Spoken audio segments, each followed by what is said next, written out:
Hi there, my name is Melissa. I'm a mom here in Michigan, getting dinner on the table. And in this video, what I have for you is I am trying to make two takeout. So they're Thai, Chinese flavors, takeout dishes that you can make at home.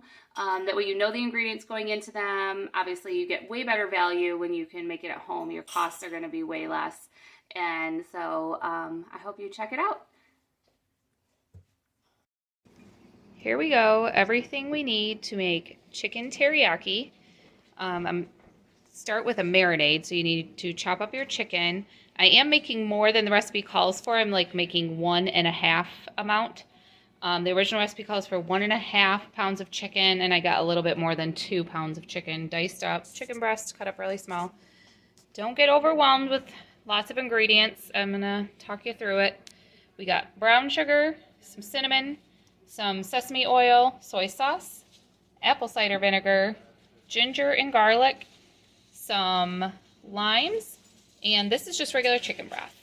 So I will get into making the marinade. Okay, so here I got my bowl. I'm gonna mix up the marinade. I would like my chicken to sit in there for like an hour in the fridge so it can get all the yummy flavors. This original recipe is a keto recipe.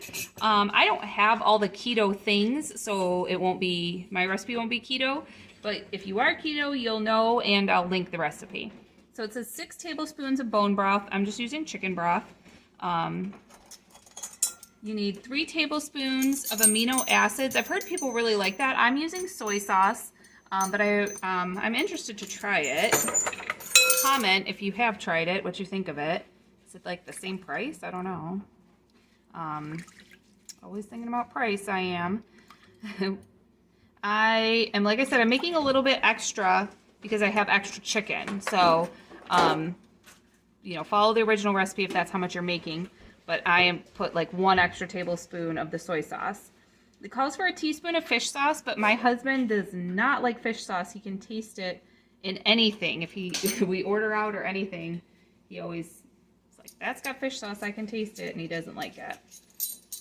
It calls for 2 teaspoons of the sesame oil. This is a tasting oil. This isn't an oil you'd cook with. Again, some of these are kind of specialty products, but what's good about it is then you can be making your own takeout at home. You could be using it more often than obviously, if you spend $30 to $40 on takeout, that's one night's meal, where now, the sesame oil does cost around $4, but you're going to use that over and over and over again. So it's definitely worth your while. It calls for 1 teaspoon of apple cider vinegar. Use any kind of vinegar you have. Basically, vinegar doesn't go bad too. So if you got the room, just throw it in the back of your cupboard. As long as it's a nice dark, in a kitchen cupboard of some sort, it's going to last you forever. So it's a great product to just have around. It also calls for a teaspoon of 5-spice. The last time I bought a 5-spice, I did not care for it at all. The 4 main spices that make up a 5-spice are cinnamon, fennel, star anise, and clove. So I decided I am just going to use just like a dash. I might even just do half of this 1/4 teaspoon of cinnamon. Just a little bit to give it another flavor, a little depth of flavor there. But if you have 5-spice, put it in. If not, leave it out. Calls for a teaspoon of sweetener. So of course, if you are keto, you're gonna do, not do what I'm doing. I'm putting in brown sugar. I'm going to do 2 teaspoons of brown sugar. I ended up buying this. Again, this item costs about $4. This is ginger, all minced up inside there, but it's ready to go. And this is going to last you a really long time. You just put it in your fridge after you've opened it, and it can go in so many different things, and it just gives your food a different flavor, fresh flavor. Something you'll really like. So the original recipe calls for a 1/2 teaspoon, so I'm going to put an entire teaspoon in. again, because I'm adding a little extra. And garlic. It calls for 2 cloves of garlic crushed. I love my jar of garlic. I think I'm going to use an entire tablespoon of this garlic in the marinade. And the last keto item it calls for is xanthan gum, and that's if you want to thicken up your sauce, but that'll come during cooking. If you are not keto and you have cornstarch, use cornstarch or flour. I'm also going to squeeze a whole lime in here. Use fresh lime. It's such a great flavor for all the teriyaki Asian flavors. Wow, that gave me a lot of juice. And so you're going to want this to marinade as long as you can. If you can do this the day before and it marinades overnight, that's great. I have about an hour or so.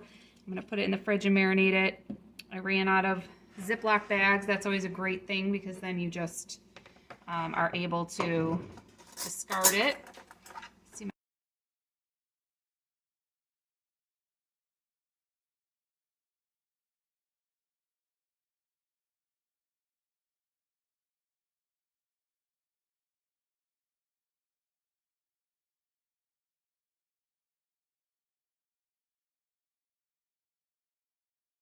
There we go. Okay, I'm gonna just cover it, put this in the fridge, and let it marinate. Try to not have anything else go overboard. And let it marinate, and I'll be back to show you how I cook it. Hi, I have Olivia here to help me because she is going to show you guys how she makes crab rangoon. Okay, so this is the mixture that you use to make crab rangoon. You may have had that at the restaurant. So you have cream cheese, some imitation crab, the green onions are in here, and then here are all the seasonings. We have got salt, pepper, sesame oil, a little bit of soy sauce, garlic powder, onion powder, and a little bit of actual garlic. And then you need wonton wrappers. The wonton wrappers come in big squares, and so you cut them in half into a triangle. And she is going to demonstrate. This is 100% her recipe. I've never made these. And I think she just, she didn't follow an exact recipe online or anything, but I can find a crab rangoon recipe so you can get an idea of what the seasonings are supposed to be. She just did it by taste. We got the small cookie scoop, goes right in the middle. The corners. Yep, the corner comes up. And then, yep, there I can see it. Yeah, yep, she's pinching it because you do end up frying them in oil. So anytime you fry something stuffed, you got to pinch the edges closed. There we go. And there's her little... Not the perfect shape, but... Yeah, not, because each one is hand done and they're not going to be perfect. So here they are waiting. So we're going to let her finish filling them all, and then we'll be back to show you. We fry them in oil. Okay, so we have started our frying. I know it's kind of hard to see, but at the bottom of the pan there, we have corn oil. You want oil that goes up to a high temperature. So corn oil and vegetable oil are two that I use often for any kind of this. I hardly ever fry, but whenever we do, that's what we use. Some high temperature oil. And you got to keep an eye on them and watch them. You can do a deep fry too. You could do a deep fry if you have a deep fryer, yep. So you got to keep an eye on them. Don't crowd the pan. I think this is the perfect number in this size pan. So see, they got a lot of space around them. It does take you a little bit of time, and you got to keep watching your flame. So right now the flame is up kind of high, but because as soon as you put the wonton in, it cools off, and so you want to keep watching them. Also be careful with the last two because they go really quick. Yes, your oil keeps getting hotter and hotter and hotter. And if you don't turn it down, then they go really quick. So just checking them, peeking at them. You don't want to... there's one that got brown. Oh, it's hard to flip. Yep, being this shape. You're gonna kind of flip them. See how they're like triangles, so it'll be 3 or 4 sides because you want to get all those different sides of it tipped over. And there you go. Cooked up. And just keep moving them around. There you go. Oh my gosh, that looks gorgeous. Also, these are egg-free egg wrappers. Oh, they're egg-free egg wrappers. Nice.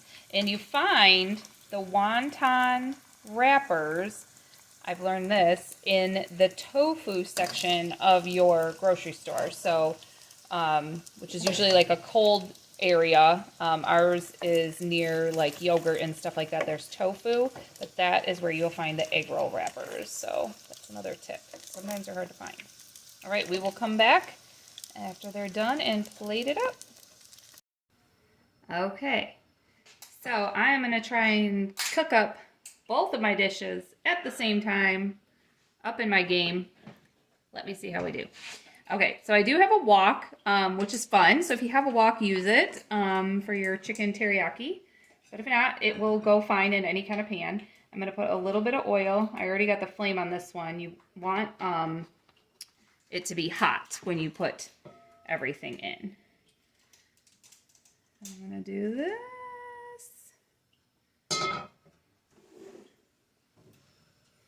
Looks pretty good. My chicken has been marinating.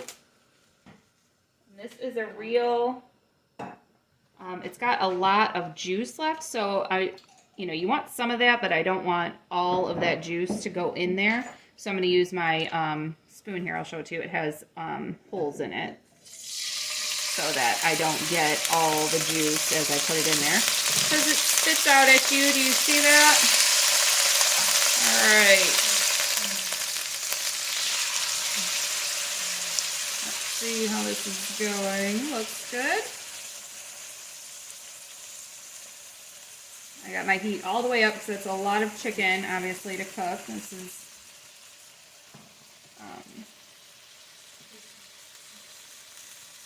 Alright. And then you're going to make sure you keep stirring it up. I am going to add broccoli to this. I think I'm going to let this cook a little bit more and then add my broccoli. It's just frozen broccoli that actually is already thawed. So then I will be adding that. While that chicken is cooking, I am going to get my second dish started in here. This dish, I'll leave the recipe link below, but I don't follow the recipe too much. I've done this dish before though. And if you order at the Thai restaurant, if you order gang dang, that's what this is. The first thing you need is some coconut milk. Let me just put it in here and then I'll show you. I ended up getting the light variety of unsweetened coconut milk. You don't want sweetened coconut milk. They have light and not light. I think it's less fat with the light. And that's the main base of your dish. You are going to put in some of the ginger. I'm going to put in a teaspoon. I'm going to put in a tablespoon of garlic. Oh man, it's smelling so good in here. I'm going to put in the juice of a lime. These are really good limes that I got.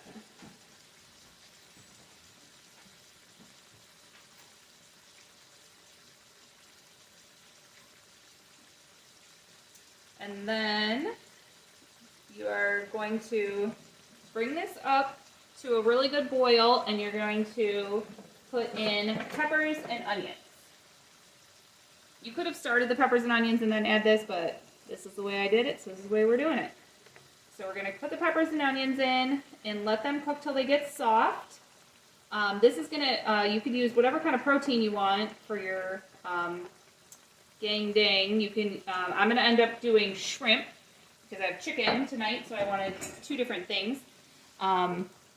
So we're going to just let everything cook And, oh, yep, see, there you go. It's cooking away. That quite a bit of broth even ended up, you know, sauce ended up there, even though I didn't use very much. So I'm going to keep this cooking, and I'll show you what it looks like on the next step.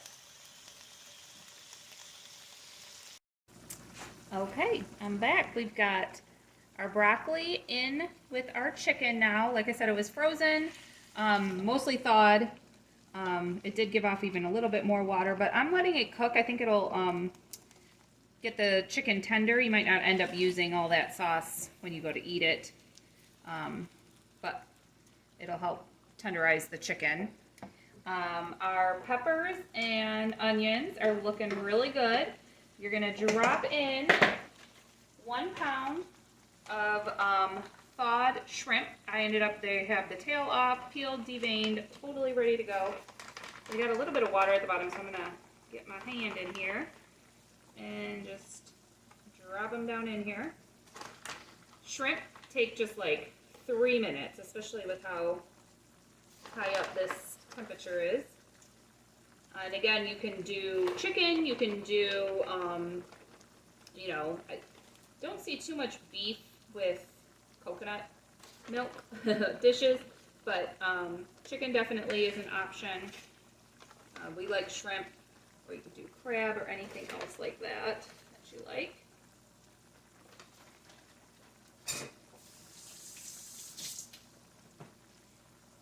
Give these a quick stir. You can see them getting pink already. I can bring you closer. Let's take a look down here. You can see how quickly that they turn pink.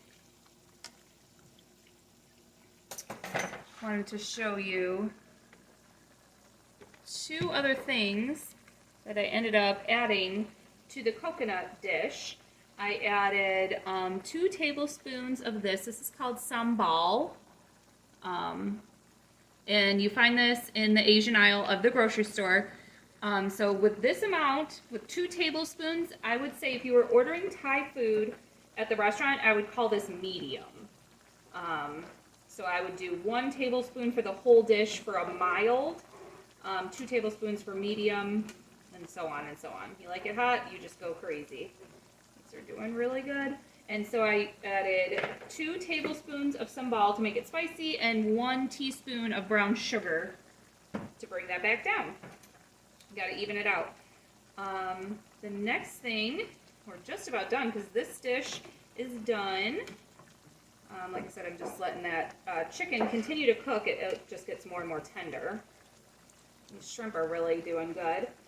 The next thing in the coconut milk dish, I am going to be adding about 2 tablespoons of chopped cilantro and 2 tablespoons of fresh basil. This basil I chopped smells amazing. So these shrimp are going along really good. The other thing I have is I did end up buying some sesame seeds. So I'm just gonna do some of that. Oh, that looks so good. And gonna put on, here is my chopped cilantro and basil. It's chopped pretty small. I'm gonna let it cook in here, and then I also will have some for the topping for anybody who likes extra to add on top.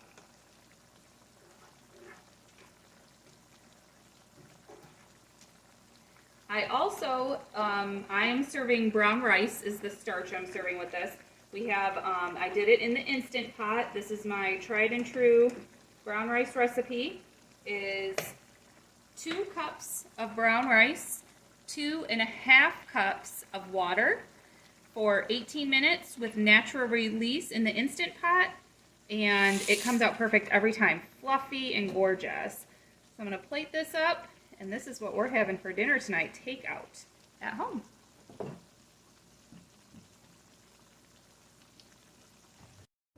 All right, oh my gosh, I cannot wait to dig in. Here's my plate. I got the crab rangoon, the gang dang with shrimp, and chicken teriyaki with my beautiful brown rice. Very good. Definitely has those flavors that you want. Feels like you're having takeout. But you made it all at home. Know everything that's in it. It's just really good. Enjoy. Thank you so much for watching. I hope that gives you a little inspiration to try something new, some new flavors with your family. You know, buy a new product, try the coconut milk, and, you know, try it in some of your recipes. See what you think. I really appreciate everybody who watches me. I feel your love and support. Make sure you've subscribed. Go ahead and leave me a comment if you think you're going to try some of these. And I just want to say that every day, I believe, is a gift from God. And I just thank you so much for spending a little bit of your day with me. Bye.